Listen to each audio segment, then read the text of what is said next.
Coming to you from the back room of your parents' favorite porn store, it is Cursory Overload.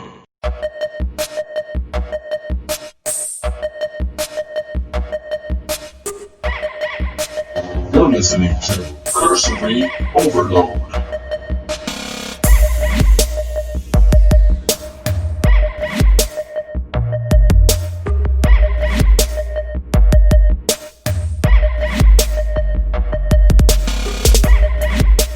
And we are in this motherfucker. What up, everybody? Hello, and welcome to another episode of Cursory Motherfucking Overload. That's right, bitches. We're back. Like fucking herpes. Well, motherfuckers and motherfuckerettes, we want to thank you for being here because we know you have options. And boy, do you have options.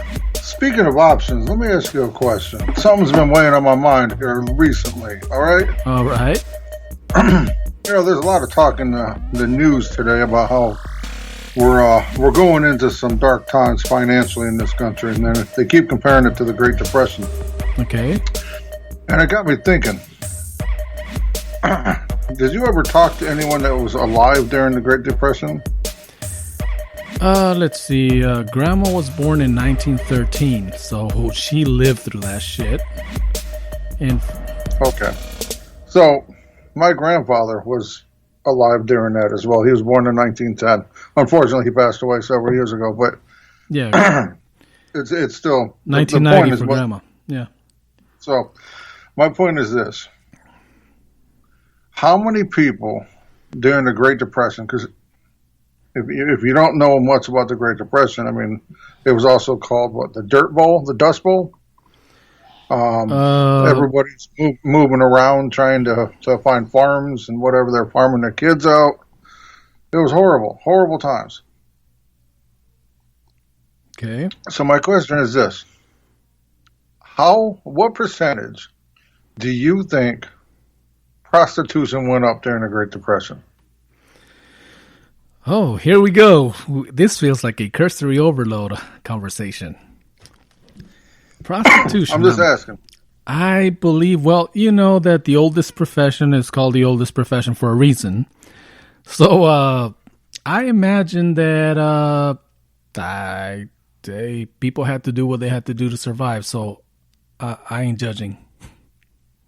So, my next question. Would you, if you found out your grandmama or my grandmama was slinging booty back in the Great Depression, would that make your idea of them better or worse? You know what? At this point in time, maybe years ago. I think it would be better. I don't know. Years ago, when I was a, more religious person, I think I would have been devastated. I would have been like, no, she was smoking pole for money. You know what? All I know is that Grandma was a tough lady. She became a widow at 32 with 7 kids because one had died. Oh. Yeah. And I don't know. Like I said, she was. I just think people were tougher back then. She was a tough lady. I mean, no doubt. I told you about that. I mean, she had some rental properties, and one time, I guess, me and a little cousin were hanging out, and we're walking around a corner, and this dude's just taking a leak there on her garden. And we're like, Grandma! And here comes Grandma, and she had to be like, I don't know, late 60s, early 70s. But here comes Grandma out with a fucking stick, and we're chasing that motherfucker out of her yard. Grandma, she ain't scared to see a little dick being flashed around. All I'm saying is, it's like different material. That lady was tough. So maybe she wasn't really mad about the fact that he was peeing on her garden. Maybe it was the fact that he whipped his dick out without paying first. Hey, I don't know. Like I said, I'm just saying. Look, I guess people probably did back then what they had to do. I don't know if, obviously I come from an ethnic background that actually, there was a time when I would say that would mean something, but people are people and people do what they're going to do. But normally, traditionally, Hispanic and Latino women, once they didn't go messing around, at least not back then. Or maybe because we didn't have the internet to find out. Anyway, I don't know. This got me thinking. I've been thinking a lot about it lately. Like, I wonder how much booty was being slung back in the day.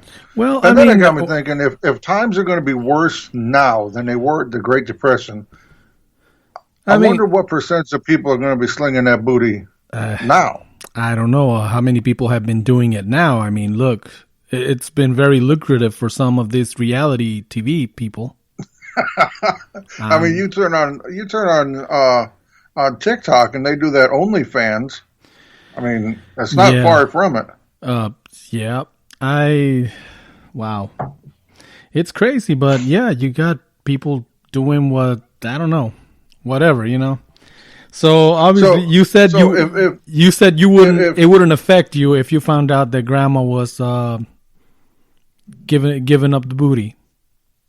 No, see, here, my philosophy is you got to do what you got to do to put food on the table. Well, it's kind of like anybody can be judgmental until their kids are fucking hungry. Yeah, that's what I'm saying. It's kind of like that ongoing joke we had back in the day, and you know that place where you used to work at, and I still work. You know, like at $20 is $20. Right. I mean, in a manner of speaking, if you go to work every day, do your 9 to 5, you get fucked over on a promotion, you get fucked over on a raise.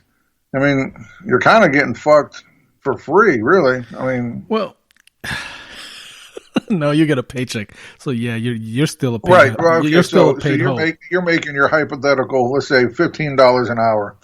You get fucked over by the man, or you can go and I don't know, smoke a little pole for $200 or what. I don't even know the going rate for that right now, but you know, make your money in 15, 20 minutes. You're out the door, and you made more money than you did 9 to 5. Yeah, but as it turns out, you kind of have to be good looking for that shit. So, you know. I'm just saying Ron Jeremy. That's all I'm going to say. Holy shit. Okay. He was not the best looking brother in the porn game. And we've all came across some kind of Ron Jeremy porn back in the days because it was in people's stash back then. You know, it wasn't on the internet. It was either on video cassettes. So, yep, it's crazy. Oh shit, man. Well, I don't know. All I'm saying, if I'm saying anything, is, fuck, man, we just came out swinging with this motherfucker. Hey, I'm saying if it's swinging and you're making money, do your thing, boo boo. I ain't mad at you. Hey, get your paper, boo boo. Anyway. Oh wow. No, you gotta do what you gotta do. Oh gosh, reminds me of when I was a youngster, or well, not so young, but I was after we celebrated the demise of the Musketeers, and I started hanging out at this very special place.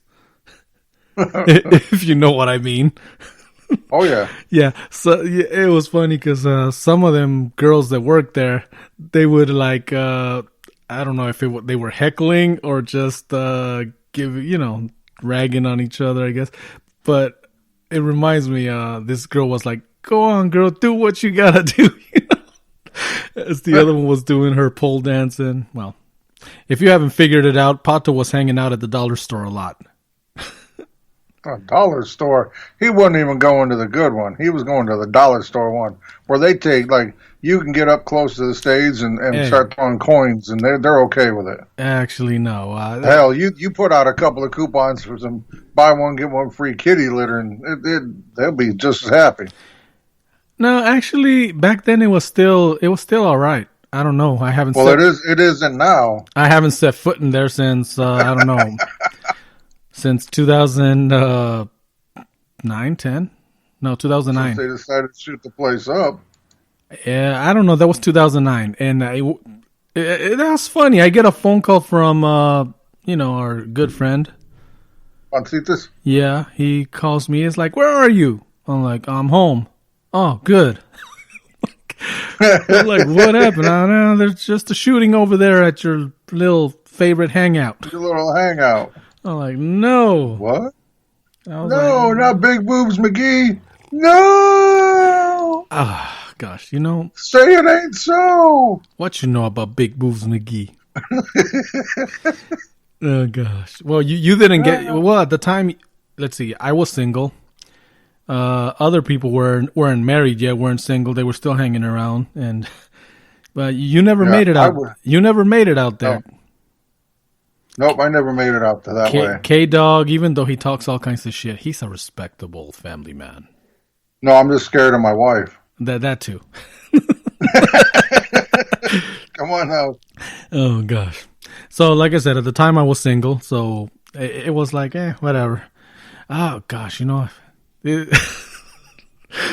Wow, man. Okay. Well, like I was telling you, thank you. You have options. As you can see, we started hitting hard with the cursory overload stuff. Hey, this is fun, man. I missed. Well, I missed this this is kind how of it shit. used to be. This is how our conversations used to go. Like, Yeah. when 3 o'clock in the morning, we'd be having a cup of coffee, trying to stay awake, and you know, conversation would go as conversations go. Exactly.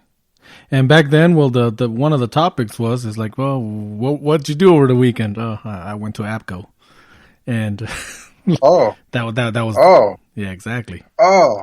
Yeah, what Big happened? Boobs and McGee. Yeah, you know what? She told me her real name at one point in time, but I Yeah, think her real name is Big. middle name Booze, last name McGee. No, that actually somebody started calling her that. I mean, for obvious reasons, and every time we Because used she had a big personality. exactly. But the thing is that when we would go there, she would answer to that. So it was like, I guess whatever. $20 is $20, I guess, right? Hey, I mean, I'm not faulting you. I'm just saying, no. Whatever. Oh, man.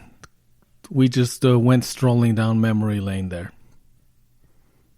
Back in the time when times were tough. We had just gotten outsourced.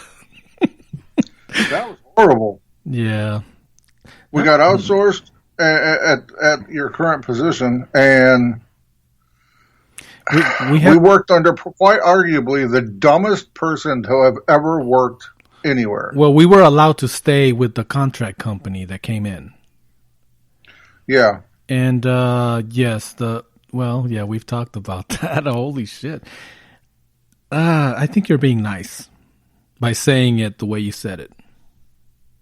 Yeah, Quite I think honestly, so too. I think you're being extremely nice. Actually, yeah, we work under the dumbest motherfucker that has probably ever walked the face of the we'll earth. put it like this. If fucking Walking Dead zombie apocalypse happens, he would be on the list of people that you would go hunting for. And the sad thing is there's quite a few people who have him on their list.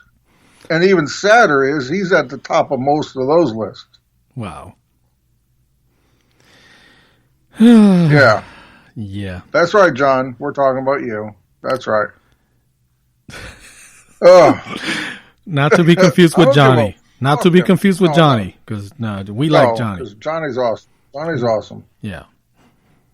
Oh gosh, Johnny's fucking badass. Yeah, we're talking about Mr. I drove 1,000,000 miles my first year as a truck driver, working Monday through Friday, weekends off, 8 hours a day. Overtime.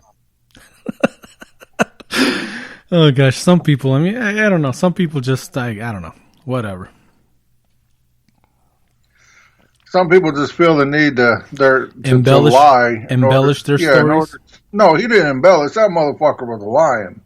He was a flat brick lying motherfucker. See, I mean, we started talking about prostituting grandmas, and next thing you know, we move on to Big Boobs McGee, and now we're talking about this other piece of shit. I don't know. Yeah, but that's anyway, all gravy though. This is how we go. This is how we go. So yeah, like I said, yeah, and we sometimes we talk about Marvel movies and DC movies, and I don't know, Debbie Does Dallas. I don't know. Do any of you even know what that is? That was not that good of a movie. I'm just going to put that Not out really there. that, but back then, once again, like Knight Rider,